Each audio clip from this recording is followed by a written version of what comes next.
ನಮಸ್ಕಾರ ಸರ್. ನಮಸ್ಕಾರ. ಒಂದು ದೊಡ್ಡ ಸುದ್ದಿ ಹರಡ್ತಾ ಇದೆ ಆನೆಗಳ ಲೋಕದಲ್ಲೇನೆ ಅಂತ ಹೇಳಿ. ಏನು ಕಂಜನ್ ಆನೆ ಮತ್ತೆ ಜೈ ಮಾರ್ತಾಂಡ ಅಂದ್ರೆ ಮಕನ ಆನೆ ಬಗ್ಗೆ ದೊಡ್ಡ ಮಟ್ಟದ ಸುದ್ದಿ ಮಾಧ್ಯಮದಲ್ಲಿ ಬರ್ತಾ ಇದೆ. ಎಲ್ಲರಿಗೂ ಒಂಥರ ಇದು ದಿಗ್ಭ್ರಮೆ ಮತ್ತು ವಿಚಿತ್ರವಾಗಿದೆ. ಅದು ಏನಂತ ಹೇಳಿದ್ರೆ, ಕಂಜನು ಮತ್ತೆ ಜೈ ಮಾರ್ತಾಂಡ ಇಬ್ರು ಒಂದು ಹೆಣ್ಣಾನೆಗೋಸ್ಕರ ಹೊಡೆದಾಡ್ತಾ ಇದ್ದು, ಅದಕ್ಕೋಸ್ಕರನೇ ಕಂಜನ್ ಜೈ ಮಾರ್ತಾಂಡನ ಹೊಡೀತು. ಆ ಆನೆ ಯಾವ್ದಂತ ಹೇಳಿದ್ರೆ ಹೇಮಾವತಿ ಅನ್ನುವಂಥದ್ದು. ಯಾಕಂತ ಹೇಳಿದ್ರೆ ಈ ರೀತಿಯೆಲ್ಲ ಆನೆಗಳ ಲೋಕದಲ್ಲಿ ಪ್ರೀತಿ, ಪ್ರೇಮ, ವಿರಹ, ಪ್ರಣಯ ಅನ್ನುವಂಥದ್ದು ಇದೇನಾ ಸರ್? ಅಥವಾ ಏನಾದ್ರೂ ಈ ರೀತಿಯೆಲ್ಲ ಒಂದು ಹುಡುಗಿ ಮೇಲೆ ಕಣ್ಣಿಟ್ಟು ಇವು ಲವ್ ಮಾಡೋದು, ಅದು ಅಡ್ಡ ಬಂದ್ರೆ ಅದಕ್ಕೆ ಹೊಡೆಯುವಂತದ್ದು ನೀವ್ಯಾವತ್ತಾದ್ರೂ ಆನೆ ಲೋಕದಲ್ಲಿ ಈ ಕಥೆಯನ್ನ ಕೇಳಿದ್ರೆ? ಯಾಕಂತ ಹೇಳಿದ್ರೆ ಈ ಕಥೆ ನಾನು ಯಾಕೆ ಕೇಳಿದೆ ಅಂದ್ರೆ, ಸುಮಾರು ಜನ ನನಗೂ ಕಾಮೆಂಟ್ಸ್ ಮಾಡಿದ್ರು. ನಿನ್ನೆಯಿಂದ ಕೆಲವೊಂದು ಮಾಧ್ಯಮಗಳಲ್ಲಿ ಸುದ್ದಿ ದೊಡ್ಡ ಮಟ್ಟದಲ್ಲಿ ಹರಡ್ತಾ ಇದೆ. ನಿಮ್ಮ ಅಭಿಪ್ರಾಯ ಏನ್ ಸರ್ ವಿಕ್ರಮ್ ಗೌಡ್ರೆ? 2014ರಲ್ಲಿ 24 ಆನೆ ಹಿಡಿಯೋಕೆ ಒಂದು ಆರ್ಡರ್ ತರ್ತಾರೆ. ಅವಾಗ ಆನೆಗಳನ್ನ ಹಿಡಿತಾ ಒಂದು ಹೆಣ್ಣಾನೆಗೆ ಲಾಕ್ ಮಾಡ್ತಾರೆ. ಅದು ಎಸ್ಕೂರು ಭಾಗ, ಸಕಲೇಶ್ಪುರ ಬಾರ್ಡರ್ ಅಲ್ಲಿ, ಏನು ಎರಡು ಸಕಲೇಶ್ಪುರ ತಾಲೂಕಿಗೆ ಸೇರಿದ್ದು ಎಸ್ಕೂರು. ಅಲ್ಲಿ ನೋಡ್ಬೇಕ್ರೆ ಅದೊಂದು ಹೆಣ್ಣಾನೆ, ಒಂದು ಸಾಮಾನ್ಯ ವಯಸ್ಸಾಗಿದೆ ಹೆಣ್ಣಾನೆ ಬಿದ್ದಿತ್ತು. ಅವತ್ತು ನಾನು ಇದ್ದೆ. ಹೆಣ್ಣಾನೆ ಬಿದ್ದಿತ್ತು. ಅಲ್ಲಿ ಹೋದಾಗ 1 ವರ್ಷ ಇಲ್ಲ 1.5 ವರ್ಷದ ಒಂದು ಆನೆ ಮರಿ ಪಿಳಿ ಅಂತ ಕಂಡ್ಬಿಡ್ತಾ ಇತ್ತು ತಾಯಿ ಜೊತೆ. ಅದು ದಿಗ್ಭ್ರಮೆ ಆಗೋಗಿತ್ತು, ತಾಯಿ ಯಾಕೆ ಈಗ ಬಿದ್ದಿದೆ ಅಂತ. ಆವಾಗ ನೋಡಿದ್ರೆ ಅದು ಆ ಆನೆದು ಮರಿ. ಆ ಆನೆನ, ಆ ಹೆಣ್ಣಾನೆನ ಹೊಡೆದಿದ್ದು ಬಹುಶಃ 2014 ಮೇ 6ನೇ ತಾರೀಕು ಹೊಡೆದಿತ್ತು. ಆಮೇಲೆ 7ನೇ ತಾರೀಕಿಗೆ, ಇಲ್ಲ ಬಹುಶಃ ಅವತ್ತೇ ಇರ್ಬೋದು, 7ನೇ ತಾರೀಕೆ ಇರ್ಬೇಕು ಹೊಡೆದಿದ್ದು. ಅವತ್ತು ಅದನ್ನ ಸಕ್ರೆಬೈಲಿ ಕಳಿಸ್ಕೊಡ್ದಾಯ್ತು. ಸಕ್ರೆಬೈಲಿ ಕಳಿಸಿದ ಮೇಲೆ ಆ ಆನೆಗೆ ಕುಂತಿ ಅಂತ ಹೆಸರಿಡ್ತಾರೆ.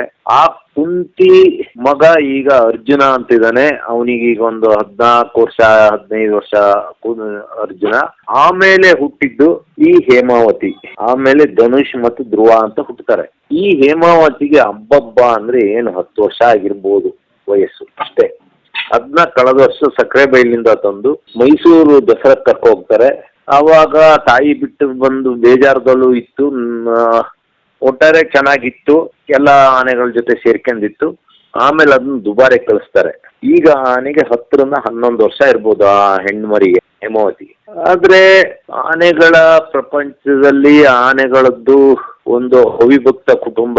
ಆ ಕುಟುಂಬದಲ್ಲಿ ಹೆಣ್ಣಾನೆಗಳು, ವಯಸ್ಸಾದ ಆನೆಗಳು, ಅಜ್ಜಿ, ಚಿಕ್ಕಮ್ಮ, ದೊಡ್ಡಮ್ಮ, ಹೀಗೆ ಅವಂತಿರ್ತದೆ. ಬಿಟ್ರೆ ಗಂಡಾನೆಗಳು ಅಲ್ಲಿ ಅಲೆಮಾರಿಗಳು ಗುಂಪಿಗೆ ಬರ್ತವೆ, ಹೋಗ್ತವೆ, ಒಂದು ಸ್ವಲ್ಪ ದಿವಸ ಇರ್ತವೆ. ಇಲ್ಲ ಮತ್ತಿ ಬಂದು ಹೀಟಿ ಬಂದಾಗ ಬಂದು ಹೆಣ್ಣಾನೆನ ಹುಡ್ಕೊಂಡ್ ಬರ್ತವೆ. ಅವು ಕೆಲಸ ಮುಗಿದ್ಮೇಲೆ ಅವು ಹೋಗ್ತಾ ಇರ್ತವೆ. ಇಲ್ಲಿ ಈಗ ಸುದ್ದಿ ಹಬ್ಬಿರೋದ್ ನೋಡಿದ್ರೆ, ಈ 11 ವರ್ಷದ ಹೆಣ್ಣಾನೆ ಮರಿಗೆ ಮೇಲೆ ಇವ್ರಿಗೆ ಅದೇನು ಪ್ರೀತಿ ಏನೋ ನನಗೆ ಅರ್ಥ ಆಗ್ತಾ ಇಲ್ಲ.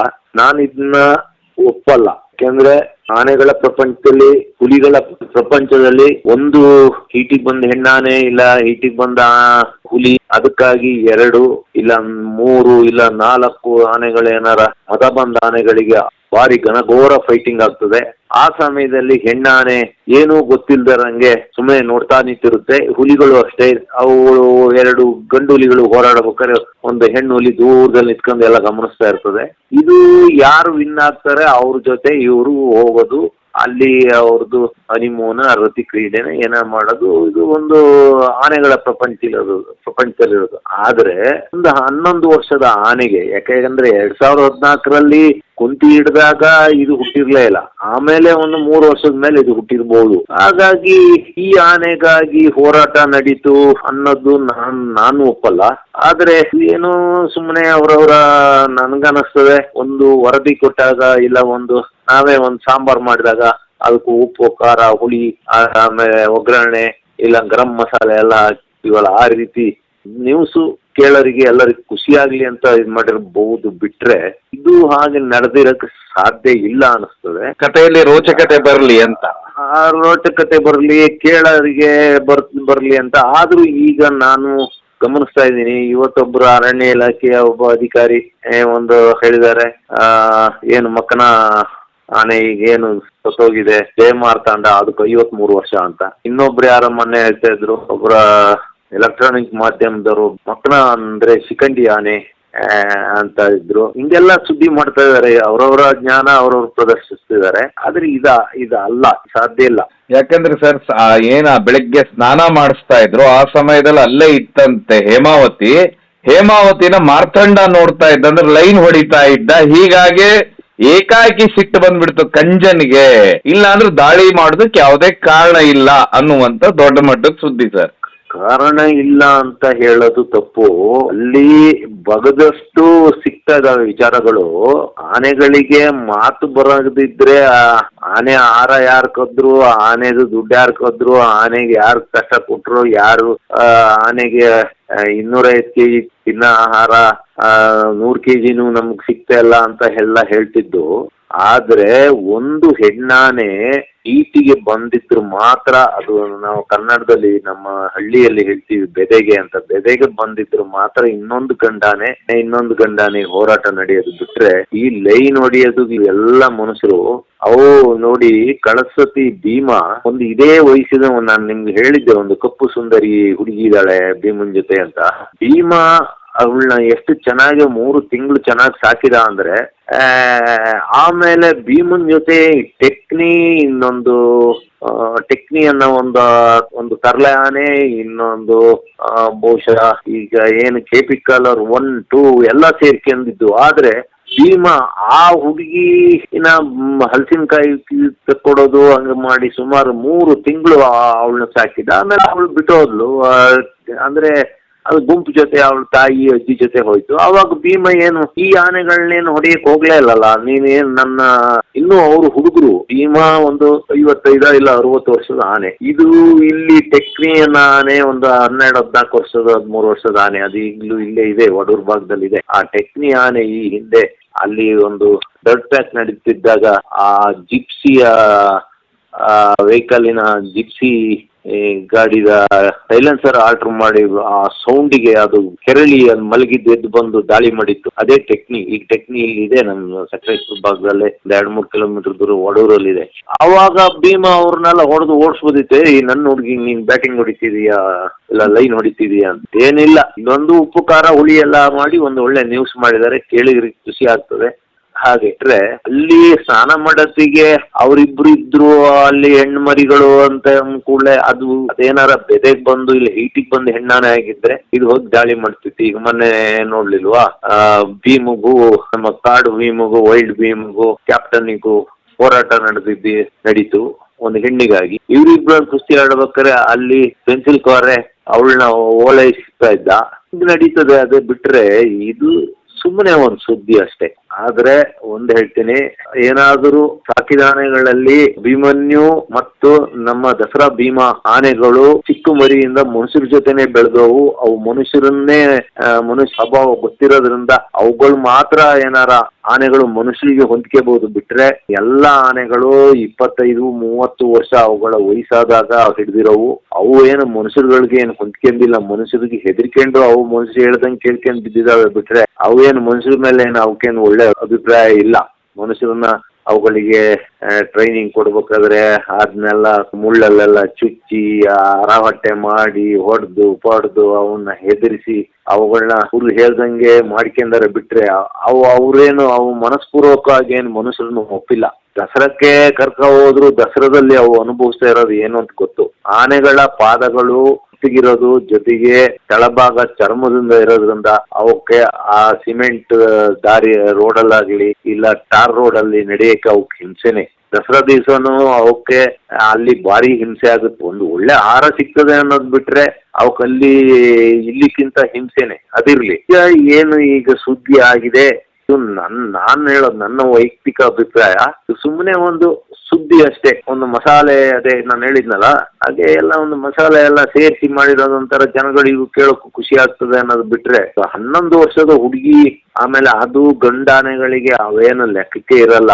ಯಾಕೆಂದ್ರೆ ಗಂಡಾನೆಗಳು ಅಲೆಮಾರಿಗಳು. ಅದೇ ಒಂದು ಹೆಣ್ಣಾನೆ ಆಗಿ ಒಂದು ವಯಸ್ಸಾದ ಹೆಣ್ಣಾನೆಗೆ ಅದ್ರ ಜೊತೆ ಇದ್ದ ಮರಿನ ಬೇರೆ ಮಾಡಿದಾಗ ಈಗ ಹೇಗೆ ಕುಂತಿಯಲ್ಲಿ ನಾನು ಈ ದಸರಾ ಆಗಿ ಕೆಲವೇ ಒಂದು ವಾರದಲ್ಲಿ ಅಲ್ಲಿಗೆ ಹೋದಾಗ ಕುಂತಿ ಆನೆ ಸುಮ್ಮನೆ ನಿಂತಿತ್ತು, ಏನೋ ದುಃಖದಲ್ಲಿತ್ತು. ಯಾಕೆಂದ್ರೆ ಅದ್ರ ಮಗಳು ಅದ್ರ ಜೊತೆ ಇದ್ದ ಮಗಳನ್ನ ಅಗಲಿಕೆಯ ನೋವು ಅದರಲ್ಲಿತ್ತು.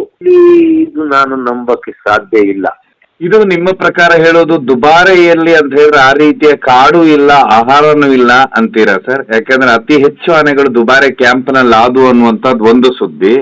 ಆ ರೀತಿ ಸಮಸ್ಯೆಗಳಿದಾವ ಅನ್ನುವಂಥದ್ದು ಪ್ರಶ್ನೆ ಸರ್ ಎಲ್ಲರದು. ತುಂಬಾ ಇದೆ. ದುಬಾರೆ ಕಾಡಲ್ಲಿ, ದುಬಾರೆ ಪಕ್ಕ ಇರೋ ಕಾಡಲ್ಲಿ ಪೂರ್ತಿ ಯಾರೋ ಒಬ್ಬ ಅಧಿಕಾರಿ ಅದಕ್ಕೆ ಪೂರ್ತಿ ಟೀ ಕುಡ್ ಹಾಕ್ತಾನೆ. ಟೀ ಕುಡ್ ಹಾಕಿ ಅದರಲ್ಲಿ ಯಾವುದೇ ರೀತಿಯ ಆನೆ ತಿನ್ನ ಅಂತದ ಅಷ್ಟು ದೊಡ್ಡ ಕಾಡು, ಕಡಿಮೆ 1-2-3 ಸಾವಿರ ಎಕರೆ ಇರ್ಬೋದು, ಅದರಲ್ಲಿ ಆನೆ ತಿನ್ನ ಆಹಾರ ಏನಿಲ್ಲ. ಮತ್ತೆ ಜೊತೆಗೆ ಟೀಕ್ ಮರನ ಹತ್ತತ್ರ, ಯಾವುದೇ ಮರ ಹತ್ತತ್ರ ಹಾಕಿದಾಗ ಗಾಳಿಯ ಇಲ್ದಲೆ ಅಲ್ಲಿ ನೆರಳು ಜಾಸ್ತಿಯಾಗಿ ಸ್ಥಳದಲ್ಲಿ ಹುಲ್ಲು ಬೆಳೆಯೋದಿಲ್ಲ, ಬೇರೆ ಸಸ್ಯಗಳು ಬೆಳೆಯೋದಿಲ್ಲ. ಆಮೇಲೆ ಅಲ್ಲಿ ಟೀಕ್ ಮರಗಳೆಲ್ಲ ಸತ್ತು ಹೋಗಿದಾವೆ. ಈಗ ಸರ್ಕಾರ ಆ ಟೀಕ್ ಮರಗಳನ್ನ ಮಾರಿ ಇಲ್ಲ ಅಂದ್ರೆ ಕಡ್ದು ಅಲ್ಲಿ ಏನಾರ ಕೊನೆ ಪಕ್ಷ ಬಿದಿರುಗಳನ್ನಾರ ನಡಬಹುದು. ಬೇರೆ ಏನು ನಡಕ್ಕಾಗ್ಲಿಲ್ಲ ಅಂದ್ರೆ ಬಿದಿರುಗಳನ್ನಾರ ನಡಬಹುದು. ಅದು ಮಾಡಿಲ್ಲ. ಅಲ್ಲಿ ಆ ಕಾಡೊಳಗೆ ಏನೂ ಇಲ್ಲ, ಅಲ್ಲಿ ಹುಲ್ಲು ಇಲ್ಲ. ಆಮೇಲೆ ನಮ್ಮ ಸಕಲೇಶ್ಪುರ ಭಾಗ ಆಗ್ಲಿ, ಮಡಿಕೇರಿ ಭಾಗಗಳಾಗ್ಲಿ ಆ ರೀತಿ ಎವರ್ಗ್ರೀನ್ ಫಾರೆಸ್ಟ್ ಅಲ್ಲ ಅದು. ಅಲ್ಲಿ ಹಬ್ಬ ಅಂದ್ರೆ ವರ್ಷದಲ್ಲಿ 30-40 ಇಂಚ್ ಮಳೆನೂ ಬೀಳುತ್ತಾ ಇಲ್ಲ. ಹಾಗಾಗಿ ಅಲ್ಲಿ ಎವರ್ಗ್ರೀನ್ ಫಾರೆಸ್ಟ್ ಇಲ್ಲ, ಅಲ್ಲಿ ಎಲ್ಲ ಎಲೆ ಉದುರ ಕಾಡುಗಳಿರೋದು. ಮೊದ್ಲು ಏನು ಒಣಗಿ ಸತ್ತಿರವು ಇಲ್ಲ ಜೀವ ಇರೋ ಮರಗಳನ್ನೆಲ್ಲ ತೆಗೆದು ಆ ಟೀ ಕುಡ್ ತೆಗೆದು ಅಲ್ಲಿಗೆ ಆನೆಗಳು ತಿನ್ನ ಅಂತ ಆಹಾರಗಳನ್ನ ಹಾಕ್ಬೇಕು. ಆಮೇಲೆ ಅಲ್ಲಿ ಒಂದು 10 ಜಾತಿಯ, ನಮ್ಮಲ್ಲಿ 15ಕ್ಕೂ ಹೆಚ್ಚು ಜಾತಿ ಹುಲ್ಲು, ಆನೆಗಳು ತಿನ್ನೋ ಹುಲ್ಲು ಇದೆ ನಮ್ಮ ಪಶ್ಚಿಮ ಘಟ್ಟ ಬಾರ್ಡರ್ ಅಲ್ಲಿ. ಆ ಹುಲ್ಲುಗಳನ್ನ ಬೀಜನ ಅಲ್ಲಿ ಬಿತ್ತಬೇಕು. ಆವಾಗ ಅಲ್ಲಿ ಬರೋ ಚಾನ್ಸ್ ಇದೆ, ಹುಲ್ಲುಗಳು ಬೆಳೆಯೋ ಚಾನ್ಸ್ ಇದೆ. ಅದು ಮಾಡೋದ್ ಬಿಟ್ಟು ಅಲ್ಲಿ ಏನ್ ಆಹಾರ ಇದೆ, ಇವ್ರು ಒಂದು 12 ಆನೆ ಇರಲಿ 30 ಆನೆ ಇದ್ರೆ ಎಷ್ಟು ಆನೆಗೆ ಅಂತ ಆಹಾರ ಕೊಡಕ್ತದೆ? ಯಾವ್ದೋ ಒಂದು ಬಿಳಿ ಹುಲ್ಲು ಅಂತೀವಿ ನಾವು, ಭತ್ತದ ಹುಲ್ಲು ಕೊಟ್ರೆ ಆ ಭತ್ತದ ಹುಲ್ಲನ್ನ ತಿನ್ಕೊಂಡು ಆನೆಗಳ ಲದ್ದಿ ನೋಡಿದ್ರೆ ಗೊತ್ತಾಗ್ತದೆ ಅದು ಏನ್ ತಿಂದಿದೆ ಅಂತ. ಇಲ್ಲಿ ಆನೆಗಳ ಲದ್ದಿಯಲ್ಲೆಲ್ಲ ಬರೀ ಹುಲ್ಲು ತಿಂದು, ಭತ್ತದ ಹುಲ್ಲು ತಿಂದಿದ್ದ ಲದ್ದಿನೇ ಇರೋದು. ಅದೇ ಕಾಡಾನೆ ಲದ್ದಿಯಲ್ಲಿ ನಮ್ಗೆ ಸೊಪ್ಪು, ನಾರು ಎಲ್ಲ ತಿಂದಿದ್ ಕಾಣುತ್ತೆ. ಆಮೇಲೆ ಆನೆಗಳಿಗೆ ಇವರು ಕೊಡೋ ಭತ್ತದೊಳಗೆ ಹಾಕೋ ಬೆಲ್ಲ, ಅದು ಎಷ್ಟು ಕ್ವಾಂಟಿಟಿ ಕೊಡ್ತಾರೆ ಏನು ಅಂತ ಯಾರು ನೋಡೋರು? ನಾನು ಅದಕ್ಕೆ ಹೇಳಿದ್ದು, ಆನೆಗಳಿಗೆ ನಾನು ಮಾತು ಬರಂಗಿದ್ರೆ, ಆನೆಗಳಿಗೆ ಮಾತು ಬರುತ್ತೆ, ಅದು ಅವ್ರ ಭಾಷೆಯಲ್ಲಿ ಮಾತಾಡ್ತಾರೆ ಆನೆಗಳು. ಆದ್ರೆ ನಮ್ಮ ಭಾಷೆ ಅವಕ್ಕೇನಾರ ಮಾತಾಡಂಗೆ ಗೊತ್ತಿದ್ರೆ ಎಲ್ಲರ ಬಣ್ಣ ಬಯಲಾಗಿರ್ತಿತ್ತು ಇಷ್ಟೊತ್ತಿಗೆ. ಆನೆಗಳು ಹೇಳ್ತಿದ್ವು ನಮ್ಗೆ ಏನ್ ಕೊಡ್ತಾ ಇದಾರೆ, ಏನ್ ಬಿಡ್ತಿದ್ದಾರೆ, ನಮ್ ಕಷ್ಟ ಏನು ಅಂತ. ಆಮೇಲೆ ಆನೆಗಳು ಇವೆಲ್ಲ ನಾನು ಅದೇ ಹೇಳಿದ್ನಲ್ಲ ಮೊದ್ಲು, ಅಭಿಮನ್ಯು ಮತ್ತೆ ದಸರಾ ಭೀಮ ಮನುಷ್ಯರೊಳಗೆ ಬೆಳೆದವು, ಅವುಗಳಿಗೆ ಮನುಷ್ಯನ ಸಹಿಸ್ಕೊಂತವೆ. ಆದ್ರೆ ಇವೆಲ್ಲ 25, 30, 40 ವರ್ಷದ ಆನೆಗಳನ್ನ ಹಿಡ್ಕೊಂಬಂದು ಇಲ್ಲಿ ಅವಕ್ಕೆಲ್ಲ ತೊಂದರೆ ಕೊಟ್ಟು, ಅವನ್ನೆಲ್ಲ ಹೆದರ್ಸಿ, ಅವನಕ್ಕೆಲ್ಲ ಟಾರ್ಚರ್ ಕೊಟ್ಟು, ಅವು ನಾವು ಹೇಳ್ದಂಗ್ ಮಾಡ್ಕೊಂಡು, ಮನುಷ್ಯ ಹೇಳ್ದಂಗ್ ಮಾಡ್ಕೊಂಡಿರೋದು. ಆದ್ರೂ ಅವು ಆನೆಗಳಿಗೆ ಜ್ಞಾನ ಅಂದ್ರೆ ನೆನಪಿನ ಶಕ್ತಿ ಅಪಾರ. ಒಂದು ದಾರಿಯಲ್ಲಿ ಹೋಗಿದ್ರೆ ಇಲ್ಲ ಒಂದು ನೀರಿನ ಒಂದು ಸಲಹೆ ನೋಡಿದ್ರೆ 20 ವರ್ಷ ಆದ್ರೂ ಮರೆಯಲ್ಲ. ಅವು ಅದರದ ಜೀವನದ ಕೈ ಮತ್ತೆ ಸಿಹಿ ಘಟನೆಗಳನ್ನು ನೆನ್ಪಿಟ್ಕೊಂತವೆ. ಒಬ್ಬನ ವಾಸನೆ ಇಲ್ಲ ಒಬ್ಬನ ಧ್ವನಿ ಏನಾದ್ರು ಒಳ್ಳೇದ್ ಮಾಡ್ಲಿ ಕೆಟ್ಟದ್ ಮಾಡ್ಲಿ ಹಲವಾರು ವರ್ಷ ನೆನ್ಪಿಟ್ಕೊಂಡಿರ್ತವೆ. ಅಂತ ಆನೆಗಳು ಅವು ತಮ್ಮ ಹಳೆಯ ಗತಕಾಲದ ವೈಭವ ಇರ್ಬೋದು, ಅವುಗಳ ಫ್ರೆಂಡ್ ಇರ್ಬೋದು, ಅವುಗಳು ತಿರುಗಾಡಿದ ಜಾಗ ಇರ್ಬೋದು, ಇಂಥವನ್ನೆಲ್ಲ ನೆನ್ಪಿಟ್ಕೊಂಡಿರ್ತವೆ. ಈ ಮನುಷ್ಯರ ಕಿರುಕುಳ ಎಲ್ಲವನ್ನೂ ಅವು ಸಹಿಸ್ಕೊಂಡಿರ್ತವೆ. ಆಮೇಲೆ ಪದೇ ಮನುಷ್ಯಗಳು ಅವು ಮನುಷ್ಯನ ಕಂಡ್ರೆ ದ್ವೇಷ ಮಾಡ್ತಲೂ ಇರ್ತವೆ. ಏನೋ ಹೆದರಿಕೆಂದು ಬದುಕ್ತಾ ಇರ್ತವೆ ಅಷ್ಟೇ. ಬಿಟ್ರೆ ಈ ಜನಗಳು ಹೋಗಿ ಕಿರಿಕಿರಿ ಮಾಡೋದು, ಒಂದೊಂದು ಇದು ಮಾಡ್ತಾರ, ಫ್ಲಾಶ್ ಮಾಡೋದು, ಮೊಬೈಲ್ ಸೌಂಡ್, ಬೆಳಕು ಆನೆಗಳಿಗೆ ಮೊದಲೇ ತೀಕ್ಷಣ ಬೆಳಕಾಗಲ್ಲ. ಅವುಗಳಿಗೂ ಹೊಟ್ಟೆ ತುಂಬಾ ಆಹಾರನೂ ನೆಟ್ಟದ್ದು ಸಿಕ್ಕಿರ್ತಾನೆ. ಇಷ್ಟೆಲ್ಲ ಸಮಸ್ಯೆ ಇರ್ತವೆ. ಇನ್ನು ಅದು ಆಗಲಿಕ್ಕೆ ಅದರ ನೆನಪು. ಈ ಹಿಂದೆ ಸುಮಾರು ನನಗೆ ಒಂದು ಅಮೆರಿಕದಲ್ಲಿ ಒಂದು ಘಟನೆ ನಡೀತು. ಅಮೆರಿಕದಲ್ಲಿ ಒಂದು ಏಷ್ಯಾ ಮೂಲದ ಒಂದು ಆನೆನ, ಏಷ್ಯಾ ಮೂಲ ಅಂದ್ರೆ ನಮ್ಮ ಭಾರತದ ಒಂದು ಆನೆನೆ, ಹೆಣ್ಣಾನೆ, ಒಂದ್ ಕಡೆ ಒಂದು ಸರ್ಕಸ್ ಇದರಲ್ಲಿ ಭಾರಿ ಚೆನ್ನಾಗಿದ್ದ ಆನೆ ಉಲ್ಟಾ ಹೊಡೆಯಕ್ಕೆ ಶುರುವಾಗ್ತದೆ. ಆಮೇಲೆ ಲಾಸ್ಟಿಗೆ ಯಾರ ಮೇಲೆಲ್ಲ ಅಟ್ಯಾಕು ಮಾಡ್ತದೆ. ಲಾಸ್ಟಿಗೆ ಅದಕ್ಕೆ ಗುಂಡು ಹೊಡೆಯಕ್ಕೆ ಎಲ್ಲ ಕೋರ್ಟಿಂದ ಎಲ್ಲ ಆರ್ಡರ್ ತಗೊಂಡ್ಬಂದು ಇನ್ನೇನು ಗುಂಡು ಹೊಡೆಯಕ್ಕೆ ರೆಡಿ ಇರ್ತಾರೆ. ಅವಾಗೊಬ್ಬ ನಮ್ಮ ಹಿಂದಿ ಮೂಲ ಮಾತಾಡೋನು ಒಬ್ಬ, ನನಗೊಂದು ಅವಕಾಶ ಕೊಡಿ, ನಾನು ಆನೆನ ಏನಾರ ಇದು ಮಾಡ್ತೀನಿ ಅಂತ. ಇಲ್ಲ ನೀನು ಸಾಯಿಸ್ತದೆ ಅಂದ್ರೆ ಅವನಲ್ಲಿ ಬರ್ಕೊಟ್ಟು, ನನ್ನ ಸಾವಿಗೆ ನಾನೇ ಕಾರಣ ಅಂತ ಬರ್ಕೊಟ್ಟು ಹೋಗಿ ಆ ಹೆಣ್ಣಾನೆ ಮುಂದೆ ಹೋಗಿ ಹಿಂದಿಯಲ್ಲಿ ಮಾತಾಡ್ತಾನೆ. ಮಾತಾಡಿ ಎಲ್ಲ ಮಾತಾಡಿತಾನೆ, ತುಂಬಾ ಮಾತಾಡ್ತಾನೆ. ಆವಾಗ ಆನೆ ಇದ್ದಕ್ಕಿದ್ದಂಗೆ ಅದರಲ್ಲೊಂದು ಬದಲಾವಣೆ ಕಾಣ್ತದೆ. ಆಮೇಲೆ ಆನೆ ಏನ್ ಮಾಡ್ತದೆ, ಲಾಸ್ಟಿಗೆ ಇವನ ಮಾತಿಗೆಲ್ಲ ಸ್ಪಂದಿಸ್ತದೆ, ಲಾಸ್ಟಿಗೆ ಸರಿ ಆಗ್ತದೆ. ಅವನು ಏನ್ ಹೇಳ್ತಾನೆ ಅಂದ್ರೆ ಅಲ್ಲಿ ಹೀಗೆ ಇದಕ್ಕೆ ಇದರದ್ದು ಅದು ವಾಸ ಮಾಡಿದ್ದು, ಅದರ ತಾಯಿ, ಅದರದ್ದು ಕುಟುಂಬ ಅವೆಲ್ಲ ಅದಕ್ಕೆ ನೆನಪಾಗಿದೆ. ಇದು ಹಿಂದಿ ಭಾಷೆನ ಕೇಳ್ಕೊಂಡೇ ಬದುಕಿದ್ದಾನೆ. ಆ ಕಾಲದಲ್ಲಿ ಇದಕ್ಕೆ ಹಿಂದಿಯಲ್ಲೇ ಇದಕ್ಕೆ ಟ್ರೈನಿಂಗ್ ಕೊಟ್ಟಿದ್ದು. ನಿಮ್ಮ ಈ ಟಿಕ್ಸ್ ಬುಕ್ಸ್ ಇಂಗ್ಲಿಷು ನಿಮ್ಮ ಇದು ಅದಕ್ಕೆ ಆಗ್ತಾ ಇಲ್ಲ, ಕಿರಿಕಿರಿ ಆಗ್ತದೆ ಅಂತ ಹೇಳಿ ಲಾಸ್ಟಿಗೆ ಆನೆ ಸರಿ ಆಗ್ತದೆ. ಇಂಥವೆಲ್ಲ ನಡೀತವೆ ಆನೆಗಳ. ಇದ್ರ ಬಗ್ಗೆ ಯಾರು ಸ್ಟಡಿ ಮಾಡೋದಿಲ್ಲ, ಏನಿಲ್ಲ. ತಜ್ಞರು ಅಂತ ಏನು ತಜ್ಞರು ಇವರೆಲ್ಲ ಬಾಯ್ಪಾಠ ಮಾಡಿಕೊಂಡು ಅಲ್ಲೆಲ್ಲ ಒಂದು ಡಿಗ್ರಿ ಮಾಡಕ್ಕಾಗಿ ಓದ್ದರು ಬಿಟ್ರೆ, ಯಾರು ಒಬ್ಬ ಅಲ್ಲಿ ನಮ್ಮ ವಯಸ್ಸಾದವರು ಆ ಭಾಗದ ಅಲ್ಲಿ ಹಾಡಿ ಜನರು ಇರ್ತಾರಲ್ಲ ಅವ್ರನ್ನ ಕೇಳಲಿ ಹೋಗಿ. ಇಲ್ಲ 20, 30, 40, 50 ವರ್ಷ 60 ವರ್ಷ ಆನೆಗಳ ಜೊತೆನೆ ಬದುಕಿ ಬಾಳಿದವರು, ಕಾವಾಡಿಗಳಿರ್ಬೋದು, ಹೆಲ್ಪರ್ಗಳಿರ್ಬೋದು, ಅವ್ರನ್ನ ಬಿಡ್ಲಿ ಅಲ್ಲಿ. ಅವ್ರು ಹೋಗಿ ಆನೆಗಳನ್ನ ಕಷ್ಟ ಸುಖ ಅವ್ರಿಗೆ ಗೊತ್ತು. ಇದು ಅದೇ ತರ ಆಗಿರೋದು. ಆನೆಗೆ ಇವ್ರ ಮನೆ ಬೆಳಿಗ್ಗೆ ಹೇಳೋದು, ಈ ಜನಗಳು ಕಿರ್ಚಾಟ ಕೂಗಾಟ, ಇಲ್ಲಿ ಅರವಟ್ಟೆ, ಅಲ್ಲಿ ಕಾಡಿಗೆ ಬಿಡ್ತಾರೆ. ನಾವು ಕಾಡಿಗೆ ಬಿಟ್ಟಿವಿ, ನಾವು ಏನು ನೇಚರ್ ಪ್ರಕೃತಿಯ ಆಹಾರ ತಿನ್ಲಿ ಅಂತ. ಅಲ್ಲಿ ಏನಿದೆ, ಇವರು ದುಡ್ಡಿಗಾಗಿ ಬೆಳೆದಿರ ಟೀ ಕುಡ್ಗಳು, ಅದ ಒಣಗಿದೆ ಎಲೆಗಳು. ಅದ್ರ ತಳದಲ್ಲಿ ಏನಿದೆ? ಆನೆ ಏನ್ ಸಿಗ್ತದೆ ಆನೆಗಲ್ಲಿ? ಇದೇ ನಡೀತಾ ಇರೋದು. ಆನೆಗಳ ಬಗ್ಗೆ, ಆನೆಗಳ ಮನಸ್ಥಿತಿ ಬಗ್ಗೆ ಯಾರು ಇದ್ ಮಾಡ್ತಿದಾರೆ? ಯಾಕೆ ನಿಮ್ಗೆ ಏನ್ ಮಾಡ್ಬೇಕು? ಬೇಸಿಗೆಯಲ್ಲಿ ಕಂಪ್ಲೀಟ್ ಮೇ ತಿಂಗಳಲ್ಲಿ ಬಂದ್ ಮಾಡಿ ಆನೆಗಳನ್ನ ಅವು ಪಾಡಿಗೆ ಅವು ಬಿಡಿ. ನದಿಯಲ್ಲಿ 1 ಗಂಟೆ 2 ಗಂಟೆ 3 ಗಂಟೆ ಅಲ್ಲೇ ಮಲಗಿರ್ಲಿ, ಅವು ಏನಾರು ಮಾಡ್ಕೊಂಡು ಆಟ ಆಡ್ಕೊಂಡು ಏನು ಇರ್ತವೆ. ಅದೆಲ್ಲ ಬಿಟ್ಕೊಂಡು ನೀವು ಸುಮ್ಮನೆ ಇಲ್ಲಿ ನೋಡಿದ್ರೆ ಇಲ್ಲದೆಲ್ಲ ಆದ ಕೂಡ ಆನೆ ಮೇಲೆ ಆರೋಪ ಹೊರಿಸ್ತೀರಿ. ಆನೆ ಮೇಲೆ ಮನುಷ್ಯರ ಬಗ್ಗೆ ನೀವೇನು ಹೇಳೋದೇ ಇಲ್ಲ, ಈಗೆಲ್ಲ ಮಾಡ್ತೀರಿ. ಅದಕ್ಕೆ ಆನೆಗಳಿಗೆ ಅವು ಮೊದ್ಲೇ ಅದೇ ನಾನು ಹೇಳಿದ್ನಲ್ಲ ನೋಡಿ, ಅಭಿಮನ್ಯು ಆನೆ 6 ವರ್ಷದ ಮರಿ ಸಿಕ್ಕಿದ ಅಭಿಮನ್ಯುನ ಮನುಷ್ಯರ ಜೊತೆ ಬೆಳೆದ ಅಭಿಮನ್ಯುನೇ ಮದ ಬಂದಾಗ ಯಾರನ್ನೂ ಹತ್ರಕ್ ಬಿಡಕ್ಕಿಲ್ಲ. ಮೊನ್ನೆ ನಾನು ಹೋದಾಗ ಭಾರಿ ಸೀರಿಯಸ್ ಆಗಿ ನಡ್ಕೊ ಹೋಗ್ತಾ ಇತ್ತು. ಸೊಂಡ್ಲೆಲ್ಲ ಮೇಲೆತ್ತೋದು, ತಿರುಗ್ಸೋದು ಎಲ್ಲ. ಅಲ್ಲಿ ಹೊಸಂತ ಯಾರನ್ನ ಬಿಟ್ರೆ ಮತ್ತೆ ಯಾರನ್ನಾರು ಹತ್ರ ಹೋಗ್ಬಿಡ್ತದ. ಅದು ಮನುಷ್ಯ ಜೊತೆ ಬೆಳೆದಿದ್ದು. ಇವೆಲ್ಲ 25-30 ವರ್ಷ ಕಾಡಲ್ಲಿ ಬೆಳೆದ ಆನೆಗಳನ್ನ ಅವು ಮನಸ್ಥಿತಿ ಬದಲಾಗಿರ್ತದೆ, ಅವಕ್ಕೆ ಬೇಜಾರಾಗಿರ್ತದೆ. ಇಲ್ಲ ಅವುಗಳ ಗತಕಾಲದ ವೈಭವ, ಇಲ್ಲ ಆ ಕಾಲದ ಫ್ರೆಂಡು. ನೋಡಿ,